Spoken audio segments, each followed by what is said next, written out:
Então vamos continuar nosso estudo em Isaías. Paramos no versículo 14 do capítulo 3. Isaías,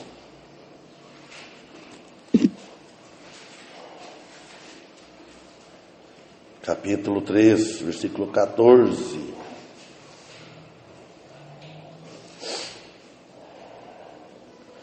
O Senhor virá a juízo contra os anciãos de seu povo e contra os seus príncipes, porque vós devorastes a vinha, e o despojo do pobre está em vossas casas. Então aqui ele fala que o Senhor virá a juízo, ele entrará a juízo, em juízo contra os anciãos, contra os velhos, contra os seus príncipes, do seu povo, né? Quando fala os velhos, os anciãos, começando de cima, nos que dirigem, né? Os príncipes, os dirigentes do povo. Ele fala, porque vós devorastes a vinha, e o despojo do pobre está em vossas mãos. Eles tiraram o lucro dos pobres, exploraram os pobres, então ele estava na mão deles, segura, um certo modo, fraudando os pobres. Os pobres são os mais prejudicados em todo o mundo. Os pobres, todas as coisas quando afetam na crise, como em primeira classe atingida, é os pobres. O 15 diz assim: o que pensai vós que esmagais o meu povo e moeis as faces dos pobres? Diz o Senhor Deus dos exércitos. Assim mesmo diz o Senhor, porquanto as filhas de Sião se ensoberbecem e andam com o pescoço erguido e os olhos decompostos. Quando andam, vão dançando e fazendo tilintar com os seus pés. Então ele está dizendo aqui, no versículo 15, né? Que tende vós, esmagais o meu povo e moveis as faces dos pobres, diz o Senhor dos exércitos. Então, que nesta passagem, o Senhor, ele responsabiliza a liderança pela opressão do povo, especialmente dos pobres. Então, ele vai cobrar mais da liderança. Então, que lidere, que faz pela opressão que põe sobre a população, e o pobre é mais atingido. Aí ele disse no 16, assim, olha, então quer dizer que aqui eu vou ler na outra, diz ainda mais o Senhor, porquanto as filhas de Sião se exaltam e andam com o pescoço erguido, lançando olhares impudentes, e quando andam, caminham afetadamente, fazendo um tilintar com os seus pés. Tilintar quer dizer os pés fazendo de longe ouvindo, né? Que não um som de campainha, tino de metal, tlim, tlim, deve ser assim, né? Então ele está fazendo aqui, assim mesmo diz o Senhor, porquanto as filhas de Sião se ensoberbecem, se orgulham, que fala, andam com o pescoço erguido, cabeça empinada, com os olhos decompostos. Quer dizer que as filhas de Sião aqui são os habitantes femininos, as mulheres femininos de Jerusalém. Quer dizer, a palavra que ensoberbece significa que elas são orgulhosas. A declaração anda com o pescoço erguido e os olhos decompostos indicam o desejo de atrair as atenções dos homens. As mulheres, as crentes não devem ser assim. Você pode ver que as mulheres, em geral, as ímpias, as que não são honestas, não sei, então elas querem atrair a atenção dos homens. As cristãs devem vigiar muito nisso. Como que vigiar? Nas suas vestes, no seu andar, que aqui fala que são orgulhosos, arrogantes, né? O pescoço erguido, querendo ser melhor, né, do que as outras, mais bem vestida, atrair atenção. Uma mulher bem vestida, vamos falar sobre a veste um pouco. Uma cristã ou uma mulher bem vestida, ela, além dela ter, mostra um caráter muito de respeito, não trai a atenção de ninguém, de homem, malícia sexual. Agora, anda com, hoje em dia, até muitas cristãs, andam com as suas roupas, blusa muito degotada, que não deveria, se entristece a Deus. É pecado porque mostra parte do corpo. Blusa muito degotada, assim, que fica assim como se estivesse na praia. Não deveria usar assim. Para agradar a Deus, não. Tá aí, atenção. Veste saias ou vestido muito curto. Bermudas muito curtas. As cristãs seguem modelo do mundo. Mais antes a calça comprida do que certas vestes curtas. Atrai a atenção dos homens em geral. Faz os homens tropeçar, principalmente o ímpio. Faz eles pecar no pensamento, no seu coração contra Deus. Não deveria. Poucas irmãs que têm, irmãos, vocês podem prestar atenção, que andam uma veste adequadamente, que está no seu testemunho. E elas que eram descaradas, imodestas, nesse intento, nesse assunto, então quer dizer que as crentes não devem, geralmente, cada vez pior. Quando fala renunciar o mundo, renunciar o desejo, para mostrar tanto os homens também, os cristãos. Mas o homem é mais diferente, os homens não têm a mostrar o quê? O homem anda, mas a mulher começa mostrando que você olha para ela assim, não parece ser uma filha de Deus. As obras não salvam, isso não salva, mas ela dá um prejuízo grande. Ela impede alguém vir para a igreja, vir para Cristo. Porque olha assim, são todas iguais, deve ter uma diferença radical entre cristão e não cristão. E as irmãs são mais atraídas nisso daí, no modo de vestir. Agora aqui, ó. Ornamentos, elas viviam no máximo do luxo, falando naquele tempo, porque gostaria de atrair atenção. Quando gosta de atrair atenção, elas viviam no máximo luxo, ou pior, nas custas de outros, ou das outras pessoas. Esse ornamento visava, ou tinha a intenção de impressionar os outros, a fornecer. Eu não vou usar a palavra que eu vi usar esses dias.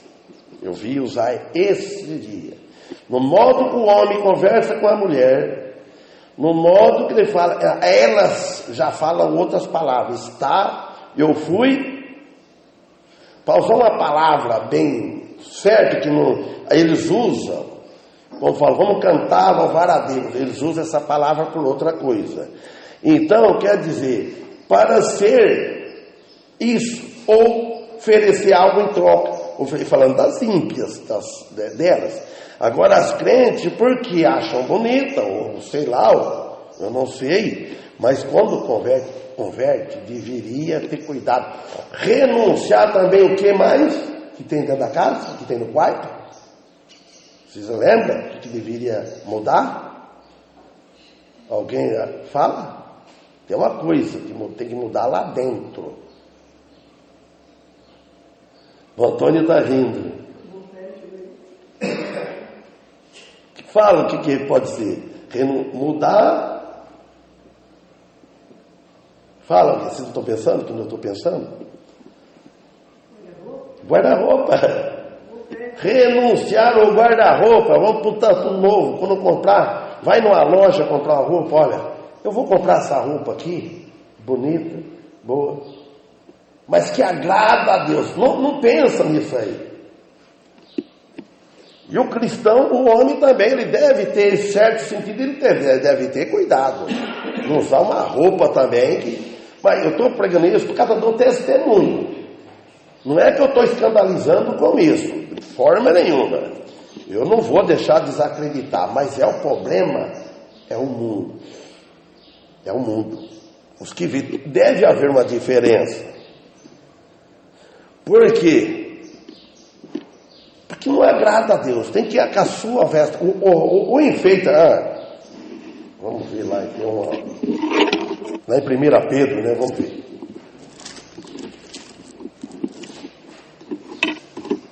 1 Pedro, capítulo 3. Lê um versículo só. Vocês nem precisam ir lá. Primeiro versículo 2 do capítulo 3. Então eu leio o versículo 1, que é o mais difícil para as mulheres que não querem fazer hoje. Semelhante vós mulheres, sede sujeitas aos vossos próprios maridos, para que também, se alguns não obedecem à palavra, sejam ganhos sem palavra pelo comportamento de suas mulheres. Estão falando para as mulheres. Sejam, semelhantemente, vós mulheres, sejam sujeitas aos vossos maridos. A mulher ama fácil, ela amor, mas sujeitar ela não quer. As crentes mesmo. Ser submissa do marido, difícil. Então ele fala assim, se ela dar um testemunho, ser sujeita, mostrar o amor e sujeitar ele. Não concordar com o pecado dele, de forma nenhuma. De forma nenhuma. Porque se ele não é cristão, ela vai apoiar ele. É claro que ela tem que ir contra, mas mostrar, não precisa nem estar pregando, pera com a vida que prega. E fala aqui, para que se alguns não obedeçam a palavra, alguns maridos, sejam ganhos sem palavra, pelo comportamento de suas mulheres. Aqui ele diz no 3, o versículo: o enfeite delas não seja o exterior no frisado dos cabelos, no uso de joias de ouro, nem em vestidos luxuosos. Entendeu? A Bíblia aqui diz, só se nós não ler mais, não estudar mais isso aí, pronto. Por quê? Então o propósito aqui, quando Pedro escreveu o propósito do Espírito Santo, não é condenar estas coisas, mas sim para que o enfeite dela esteja no caráter cristão. É isso que deve ser. Por isso que diz aqui, falando delas.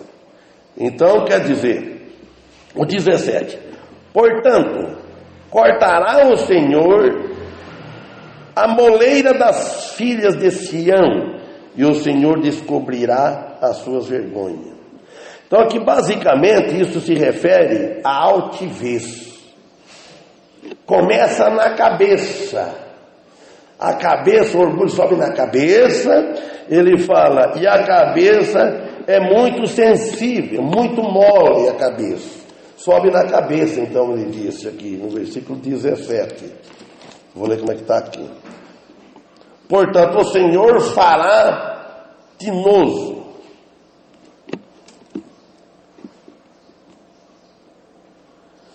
Portanto, o Senhor fará tinoso o alto da cabeça das filhas de Sião. O Senhor porá a descoberto a sua nudez.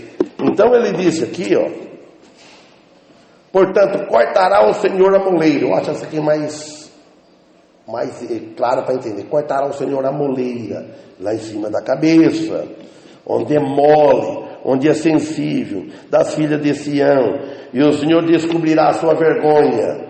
Pronto, aqui o 18. Então, e deixará ela nua. Naquele dia tirará o Senhor o adorno dos calçados e as redes para cabelos e os seus adornos em forma de lua. O que é esse adorno em forma de lua? Penso eu que seria, vou ler, que naquele dia tirará o Senhor os adornos, os ornamentos dos pés e as tocas, que as redes, para o adorno em forma de lua. Faz aquela aquela touca, aquela trança tão difícil, tão cara em cabeleireiro ou em casa, faz assim, forma de lua. Então, por isso que ele está dizendo, naquele dia tirará o adorno dos calçados e as redes para os cabelos, e os seus adornos em forma de lua. No 19, os colares, os braceletes, e as estolas. Sabe o que é estola? Violão. Hã? Violão. A estola? Mas você falou? Não, foi a estola, né? É estola. Violão, não é? É o quê? Violão. Eu não entendi, Léo. Véu. Véu. Eu entendi o réu, não, está falando. É isso aí, assim. Então é isso aí. Estola. Fita larga que os sacerdotes usam sobre a alva, espécie de chale comprido para adorno feminino. Então chale quer dizer que é uma coisa longa, você diz assim. Então o dicionário fala tudo isso. Então eu usava isso. Os colares é o 18, o 19. Os colares, os pendentes e os braceletes e as estolas. Então quer dizer que os braceletes, que usar 20, as toucas e as cadeias para os pés, as badanas do cabelo, as caixinhas de perfumes e brinco. 20. Os gorros, quer dizer, a touca, os gorros, e os ornamentos para os pés, das pernas, e os cintos e as caixinhas de perfume e os brincos. 21. Olha, os anéis e as joias do nariz. Então, desde aquele tempo, já usava esse negócio no nariz. Pinço, deve ser como é que vai pôr isso no nariz. Que jeito que eles iam usar no nariz? Eu acho que isso aí é velho.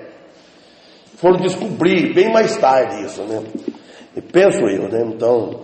Então quer dizer, olha, os anéis, tudo jóia, tudo caros, as roupas de festa, os mantos, os véus e os alfinetes, as bolsas, né? 23. Os espelhos e os finos linhos, os turbantes e os chales. Então estava falando isso, né? Então os espelhos e o linho finíssimo, e o turbante e os véus e os chales. Então Judá e Jerusalém sofreram todas essas humilhações, quando Nabucodonosor saqueou Jerusalém e conduziu o povo de Deus ao cativeiro. E isso aconteceria cerca de 150 anos mais tarde, devido às palavras naquele dia. Então, devido às palavras naquele dia, o impulso principal desta profecia se refere à grande tribulação vindoura também, quando Israel enfrentará a aniquilação ameaçadora do anticristo. Está em Mateus 24, 21. Então, no final da grande tribulação, Israel vai ter dificuldade.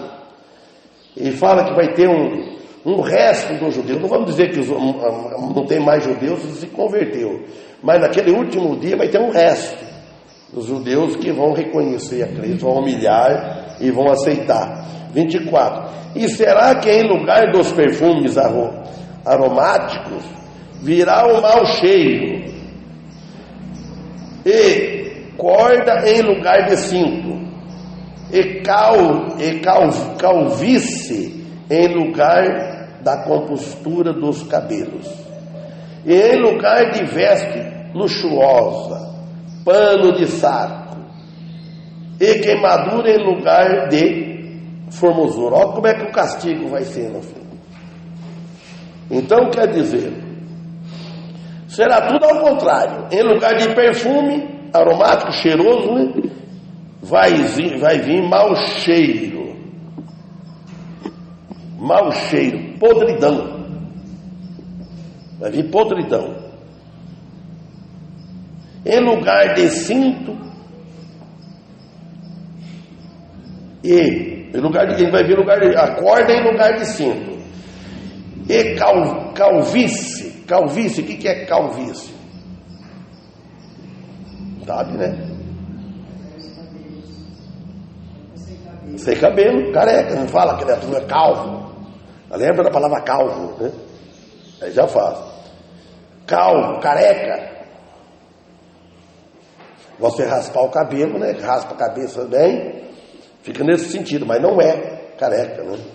Fica, então, quer dizer que vai cair o cabelo. Vai ser tudo o contrário. Essas pessoas luxuosas que está falando. Em lugar de perfume, cheiroso, aroma, virá o mau cheiro, a podridão. Vai ser tudo o contrário. A corda em lugar de cinto. Em vez de ter cinto, eles falavam, pega minha cinta. E não é cinto que fala, né? O cinto, corda. E também, em lugar de veste luxuosa, pano de saco. Tudo o contrário. Vai ser nesse dia. E queimadura em lugar de formosura. Queimadura. E as palavras aqui naquele dia continuam referindo-se à grande tribulação vindoura. Mas também aconteceu durante quando veio o sítio de Nabucodonosor. Olha o versículo 25. Os teus homens cairão à espada, e teus poderosos na guerra, e as tuas portas se entristecerão e se elutarão, e ela desamparada se assentará na terra. Ele fala, as tuas portas se entristecerão. Então vai acabar a alegria, né? E se enlutarão, enlutar, de luto, e ela desamparada se assentará na terra, humilhada. Então essas palavras aqui naquele dia foram dadas no versículo 18 e continuam no versículo 1, no capítulo seguinte, agora que nós vamos logo começar, o qual descreve o milênio vindouro. Certamente que o futuro cumprimento desta profecia tem que ver com um terrível dia vindouro, que ninguém espera, e também feliz, terrível devido ao sofrimento horrível que virá sobre Israel, e feliz devido ao resultado da aceitação do Salvador Jesus Cristo por parte de Israel, que isso vai ser no final, no tempo da segunda vinda de Jesus. O restante dos judeus que vem a ele. Então quer dizer que no milênio, no final da grande tribulação, vai acontecer muitas tristezas, muitas amarguras, muito sofrimento. Vamos entrar no capítulo 4. Fala-se o futuro glorioso de Jerusalém, o milênio.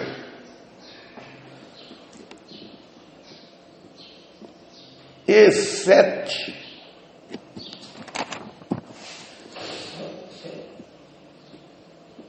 4. E 7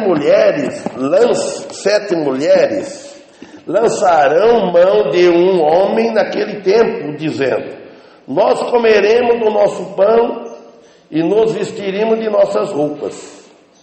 Tão somente sejamos chamadas pelo teu nome, tira tu o nosso opróbrio.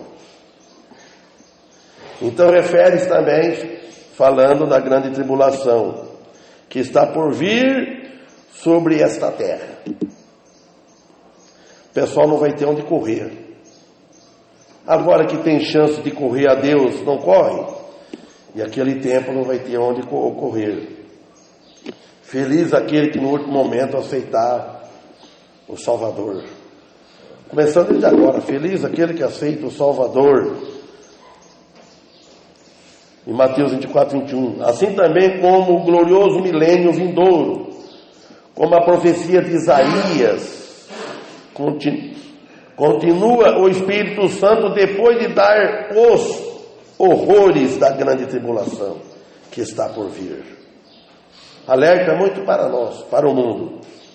Agora continua com uma gloriosa palavra de misericórdia. No fim de todo esse sofrimento, aí vai ter a palavra de misericórdia.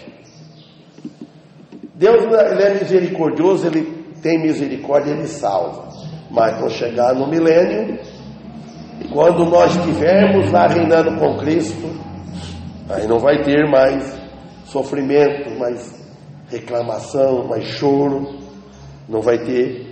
Nós com o corpo glorificado com Jesus não vai ter mais pecado, não vai ter mais fraqueza. O Messias que reina, no versículo 2. Naquele tempo o renovo do Senhor será cheio de formosura e glória, e o fruto da terra para grandeza e honra para os que escaparem de Israel. Naquele tempo o renovo quer dizer um broto novo, como fala em capítulo 53. O renovo do Senhor, o broto do Senhor, será cheio de formosura. Quando ele nasceu, quando ele veio a este mundo, ele não veio cheio de formosura. Ele começou com cheio de sofrimento, como a raiz de uma terra seca, né? Você planta uma planta numa terra seca, nasce dificuldade, mas vai ser o contrário. No milênio, ele vai reinar cheio de formosura e glória, e o fruto da terra para grandeza e honra para os que escaparem de Israel. O fruto da terra, o que ele colheu da terra, do resultado da terra, vai ser tudo para grandeza e honra para os que escaparem de Israel. Este é o reino milenar vindouro. Está falando. A frase os que escaparem de Israel refere-se aos remanescentes, um restante, que escaparão da tribulação futura, no final da grande, dela não vai escapar. Muito entende que vai escapar antes. Outro diz que não, que a igreja vai antes. Tem uma boa parte que ensina assim, que a igreja vai antes e depois ele vai trabalhar com Israel. Um dia desse, um irmão falou para mim, que pensa assim, né? Eu falei, você presta bem atenção. Se a igreja for antes, ela vai ficar nos ares, encontrar com Jesus e ficar lá durante 7 anos, e o anticristo vai ficar aqui na terra, que diz que Deus vai tirar a igreja e o Espírito Santo. Falou assim, aí o anticristo vai trabalhar, vai em Israel.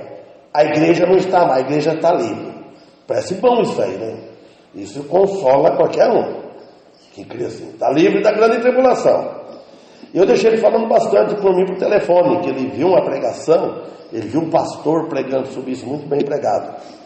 Eu falei assim, olha, está esquecendo quando disse que nós que tivermos vivos, não vamos falar de 2 Tessalonicenses, que que já é batido e não convence. Falei, lembra bem que diz assim, nós, os que tivermos vivos na época de vinda de Cristo, não precederemos aos que dormem. O que é preceder? Nós vivos não iremos antes do que dorme. Quer dizer, nesse caso aí, esse versículo está errado. Estão passando por cima dele, porque quem é que estão dormindo? É os salvos cristãos que morreram, que fizeram parte da igreja, outros não fizeram parte da igreja no Antigo Testamento. E pegando desde Abel ou desde Adão, não sei, mas a história fala de Abel para cá, não fala antes. Mas vamos pegar de todo o mundo, né? De todas as épocas. Então esse versículo está equivocado. Tem que tirar ele fora, porque os que tiveram vivo a igreja na época subiram primeiro e os mortos santos estão na tumba. Não foram ressuscitados, não. E quando a vinda de Cristo, olha bem, isso no final da grande tribulação, que tem a última batalha no Armagedon, eu falei na última batalha, quando Jesus vier e derrotará o anticristo. Aí, quando ele vir nas nuvens, no alto, vem, todo olho verá, até os que traspassaram, que estão lá, que mataram ele, vão ver Jesus. Aí, neste momento, foi de certinho para ele, neste momento, os que estão na tumba, o Espírito está no céu, eles vêm buscar os seus corpos, eles ressuscitarão primeiro, nós não vamos antes. No momento de ressuscitar, nós que estivermos vivos, vai ser transformado no abrir e fechar de olhos, assim, ó, vai coisa mais rápido que isso. Subiremos com Jesus e depois descemos para fazer o quê? Estabelecer o milênio. Já não tem mais, a grande tribulação já passou. Não tem, Jesus vai tratar com Israel. Onde que fala isso? Separado. Eu falei depois, por que então não deveria ter sinal da besta, grande tribulação, se vai condenar mesmo? Ué, tem muito. Mas ficou quieto, né? Vai também. Então, na vinda de Jesus, na grande tribulação, aqui fala, na batalha do Armagedon, o renovo, ó, um remanescente que escaparão da tribulação futura. Ele aqui entende que a igreja não passa. Então ele diz aqui, entre parênteses aqui, ó, escaparão da tribulação. Vai subir primeiro. Não, ele passa, a igreja passa para a grande tribulação. Mas vai ser protegida por Deus, vai sofrer. Por que diz, aquele que perseverar até o fim será salvo? Se aquele dias não abreviasse, fala em Mateus, nenhuma carne se salvaria. Carne, não está falando da alma. Perseverar aqui, ó, porque muita gente vai morrer antes. Isso vai ser. Então, o renovo do Senhor é Cristo. Ele que vai, no fim, dar um basta de tudo. O maligno já está trabalhando, o espírito do anticristo trabalhando. Mas nós cristãos temos esse consolo. Pode passar para a grande tribulação, sofrer, ou pior é o inferno. O pior é a geena eterna. A tribulação não é eterna, ela é 3 anos e meio. Mas basta, porque fossem 7 anos todos. Então Deus abreviou aquele dia. O anticristo dá 3 anos e meio de paz, promete um governo bom. É o que o povo tudo quer, governo bom. Ninguém quer sofrer, claro. Quem que vai querer sofrer e desejar? Paz. E depois, nos 3 anos e meio, ele rompe o trato com Israel, com o mundo. Aí ele começa a mostrar as garras dele. Aí começa o sofrimento. Amém? Vamos orar. Bendito Deus, nosso Pai, agradecemos por esta oportunidade que Tu nos deste. Obrigado, Pai, pedimos a Ti que nos dê um bom dia de acordo com a Tua vontade. Possamos estar à noite aqui novamente para Te louvarmos, honrá-los e cultuar o teu santo nome e também estudar um pouco da tua palavra. Pedimos a Ti, Pai, que traga as pessoas visitantes que não têm a Cristo entre nós para ouvir a Tua palavra, o Teu Evangelho. Pedimos em favor dos irmãos que possam estar reunidos.